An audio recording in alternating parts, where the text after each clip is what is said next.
Now in this video of Mughal Empire we learn about Jahangir. तो अकबर का बेटा था जहांगीर, उसका ओरिजिनल नेम था मोहम्मद सुल्तान सलीम। फिर जब वो किंग बना तो वो जहांगीर का नाम अज्यूम किया and the title Nooruddin. Akbar हमेशा उसको शेखू बाबा बोलकर बुलाता था। In 1606 Jahangir's son prince Khusrau escaped from Agra. Jahangir का बेटा खुसराव आगरा छोड़कर भाग गया। जहांगीर उसको फॉलो किया और अपने ही बेटा को वो वॉर में हराया एट द बैटल ऑफ भैरोवल। बहुत नोबल्स चाहते थे कि खुसराव एम्परर बने जहांगीर के बदले, लेकिन जहांगीर ऐसा होने नहीं दिया। वो अपने फादर का टेरिटरीज जो उससे मिला था वो उसको खूब अच्छे से संभाला। The court culture of the Mughals flourished under his rule. उसका गार्डन्स में बहुत इंटरेस्ट था तो वो बहुत अच्छा गार्डन्स बनवाया। Mughal painting reached its zenith मतलब हाईएस्ट हाइट। तो मुगल पेंटिंग्स, मुगल आर्ट को वो बहुत ऊंचाई तक पहुंचाया। नूर जहान एक बहुत सुंदर लेडी थी, उससे वो शादी किया। Jahangir restarted the war with Rajputs. The Afghan amirs of Bengal opposed the authority of the Mughals. तो डेक्कन इंडिया में डिस्टर्बेंसेस बहुत ज़्यादा बढ़ गया। Jahangir died in 1627 due to excessive drinking and his son Shahjahan succeeded the throne. तो उसके बदले में शाहजहां आया। जहांगीर को जस्टिस के लिए जाना जाता था, मतलब वो बहुत इंसाफ करता था।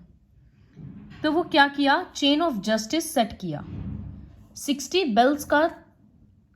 बेल्स था गोल्ड का बना हुआ, इस तरह से। वो एक एंड आगरा फोर्ट पे था बेल का, और इस तरह से एक रस्सी में अलग अलग जगह पे बेल्स है। तो बेल का दूसरा कोना यमुना रिवर पे था। अगर किसी को भी लगता कि उसको जस्टिस नहीं मिला या उसके साथ कोई अन्याय हुआ है तो वो बेल का एक एंड खींचता तो वो सारा बेल्स बजने लगता। चेन का एक एंड खींचता तो बेल्स बजने लगता। उससे जहांगीर को समझ आता कि किसी को प्रॉब्लम है, तो फिर वो कोर्ट में आता, अपना प्रॉब्लम सॉल्व करता इस तरह से। तो इतना मेहनत कोई किंग नहीं करता है। इससे समझ में आता है कि जहांगीर कितना ज़्यादा जस्टिस करता था। Next, Shahjahan. Khurram, the third son of Jahangir, took the title of Shah Jahan. His mother was the daughter of Uday Singh, the ruler of Jodhpur. Shahjahan को बहुत रिबेलियन फेस करना पड़ा of Jhujhar Singh, a Bundela chief, and Jahan Lodi, an Afghan chief. Shahjahan के under में Mughals का Deccan policy एक नया phase में आया। वो अहमदनगर और दौलताबाद कैप्चर किया। बीजापुर और गोलकंडा के रूलर्स को वो फोर्स किया कि तुमको मुगल कायदा मानना ही पड़ेगा, Mughal rules. Shahjahan retired to Agra and appointed Aurangzeb as the governor of Deccan. तो 1636 में शाहजहां आगरा आगरा चला गया वो डेक्कन से, और औरंगजेब को डेक्कन का गवर्नर बनाकर छोड़ दिया कि अब तुम डेक्कन इंडिया संभालो। मुगल एम्पायर काफ़ी प्रॉस्परस था शाहजहां के पीरियड में। मिनिस्टर्स बहुत एबल थे और एफिशिएंट थे। वो एक ऑर्थोडॉक्स मुस्लिम था, मतलब पुराने ख्यालात वाला, लेकिन वो नॉन मुस्लिम्स के प्रति भी फेमस था। उसका कोर्ट बहुत सुंदर बना। Peacock throne, Taj Mahal, red fort, Jama Masjid, इस तरह का काफ़ी सारा आर्किटेक्चरल एग्जाम्पल्स है। उसको इंजीनियर किंग बोला जाता था क्योंकि वो बहुत सारा इंजीनियरिंग मार्वल्स क्रिएट किया था। कैलीग्राफिस्ट था बहुत अच्छा, हर चीज़ में वो काफ़ी अच्छे से रुपया स्पेंड करता था। आर्ट, आर्किटेक्चर, क्राफ्ट्समैन, स्कॉलर्स के पीछे भी। इन सितंबर 1657 शाहजहां फेल इल, वो बीमार पड़ गया। वो उसका डेथ हुआ ही नहीं कि उसका बेटा लोग प्लान्स बनाने लग गया कि किस तरह से इसको हटाएं और हम किंग बने। तो in 1658 Aurangzeb took over the throne and imprisoned his father who died in captivity in 1666। तो सोचो कि औरंगजेब कैसा बेटा है जो अपने पापा को कैप्चर कर लिया। फिर औरंगजेब रूल किया। After capturing Agra, Aurangzeb crowned himself as the emperor, और वो आलमगीर का टाइटल अज्यूम किया। He abolished the inland duties rahdari and octroi to please his subjects. वो लोगों के ऊपर से टैक्स हटा दिया। वो एक बहुत ज़्यादा मुस्लिम लीडर था और रिलीजियसली बिल्कुल वो टॉलरेंट नहीं था, मतलब दूसरे रिलीजन को वो बिल्कुल टॉलरेट नहीं करता था। हिंदूज पे वो नया नया टैक्स लगा देता था। He discontinued the practice of inscribing the kalima on the coins and abolished the celebration of the new year date Navroz. तो नवरोज मुस्लिम्स का फेस्टिवल नहीं था, इसलिए वो हटा भी दिया उसको। इस टाइम पे बहुत लड़ाई हुआ, राजपूत लोग भी बहुत रिवोल्ट किए, मराठास भी शिवाजी के अंडर में बहुत पावरफुल हो चुके थे। Aurangzeb sent Shaista Khan the governor of Bengal to fight against Shivaji, लेकिन सस्ता खान हार गया। औरंगजेब शिवाजी को इनवाइट किया कि आगरा आओ, हम लोग बात करेंगे, लेकिन धोखा से शिवाजी को कैप्चर करके जेल में भेज दिया। Somehow Shivaji escaped. तो the Marathas, the Jats and the Sikhs never allowed Aurangzeb to rest in peace, कभी भी उसको शांति से रहने नहीं दिए। He killed Guru Tegh Bahadur, whose son Guru Gobind Singh fought the Mughals till Aurangzeb's death in 1707. Last तक लड़ाई चलते रहा। औरंगजेब बीजापुर, गोलकंडा, इस तरह का काफी सारा जगह कैप्चर किया, but due to his short sighted policies, वो ज्यादा दूर का सोचकर कुछ भी नहीं बनाता था, तो धीरे धीरे लोग उसके ही अगेंस्ट हो गए और उसका किंगडम हाथ से जाते रहा। Though Mughal Empire survived till 1857, its rulers were the pensioners of the East India Company after 1803. इसका मतलब क्या हुआ? तब तक ईस्ट इंडिया कंपनी इंडिया में आ चुका था, तो होने को तो रूलर्स मुगल थे, लेकिन रूल एक्चुअली में ईस्ट इंडिया कंपनी का चल रहा था। तो उन लोगों को ब्रिटिश गवर्नमेंट से पेंशन मिलता था, फिक्स्ड अमाउंट मिलता था कि तुम ये रुपया लो, बदले में काम हम करेंगे। The last ruler, Bahadur Shah Zafar II, had to face a trial for leading the mutiny of 1857. 1857 में जब फर्स्ट वॉर हुआ इंडिपेंडेंस का ब्रिटिशर्स के अगेंस्ट, तो उसमें बहादुर शाह जफर II लीडर थे। तो इस चक्कर में ब्रिटिशर्स उसको कंट्री से बाहर भेज दिए, रंगून। तो फिर मुगल एम्पायर फाइनली खत्म हो गया। So these were the various leaders of Mughal empires. Now we'll see the overall governance under Mughal Empire. Overall administration कैसा था?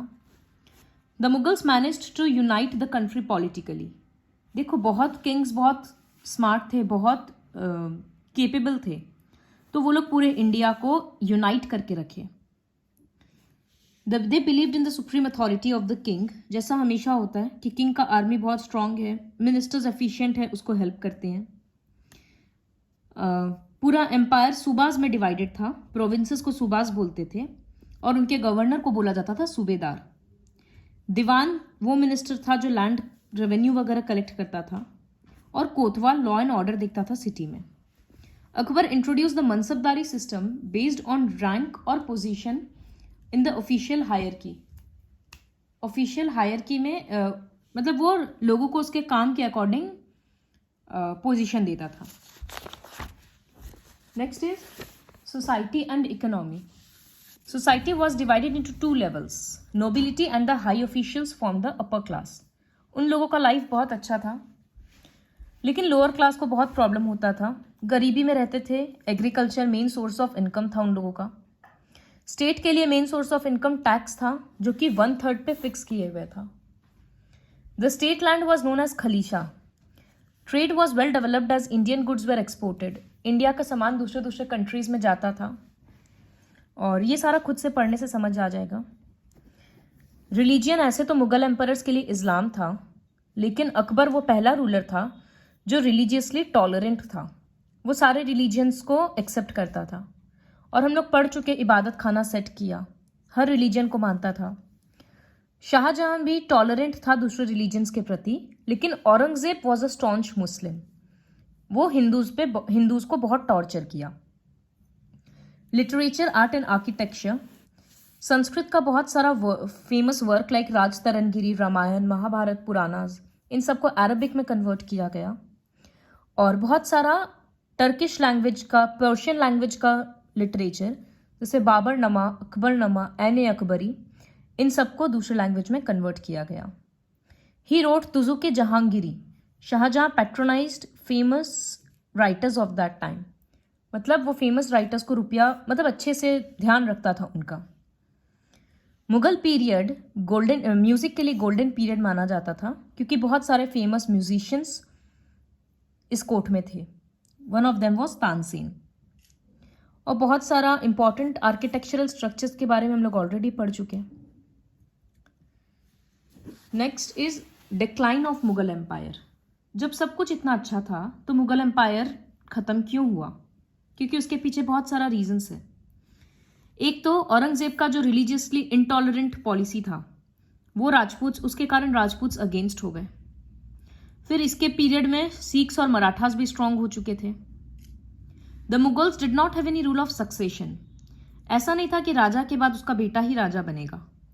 तो जब एक राजा बीमार पड़ता या उसका डेथ हो जाता तो फैमिली में आपस में लड़ाई झगड़ा और वॉर शुरू हो जाता कि who will be the next king. ये एक प्रॉब्लम था। Weak and inefficient successors of Aurangzeb. Aurangzeb के बाद जो भी सक्सेसर आए वो वीक थे बहुत। ऑफिशियल्स बहुत करप्ट हो चुके थे, रुपया बहुत ज्यादा लेते थे पेजेंट से। Nobles and mansabdars gradually became powerful than the central authority. Ministers king से ही ज्यादा पावरफुल हो गए। कुछ कुछ लोग तो अपना इंडिपेंडेंट स्टेट ही बना लिए, जैसे हैदराबाद, अवध, बंगाल। और यूरोपियंस का पावर बढ़ चुका था, इंडिया दूसरे कंट्रीज के कॉन्टैक्ट में आ चुका था, तो मुगल एम्पायर का स्ट्रेंथ वीक होते गया। Aurangzeb remained in Deccan for almost 20 years. तो ऊपर नॉर्दर्न इंडिया में जितने भी स्टेट्स थे वो सब इंडिपेंडेंट होने लग गए धीरे धीरे। So you'll have to learn several reasons for the decline of Mughal empire. Minimum 5 reasons learn करना है एंड ये सारा शॉर्ट नोट के फॉर्म में लर्न करना है। So watch the video and learn everything.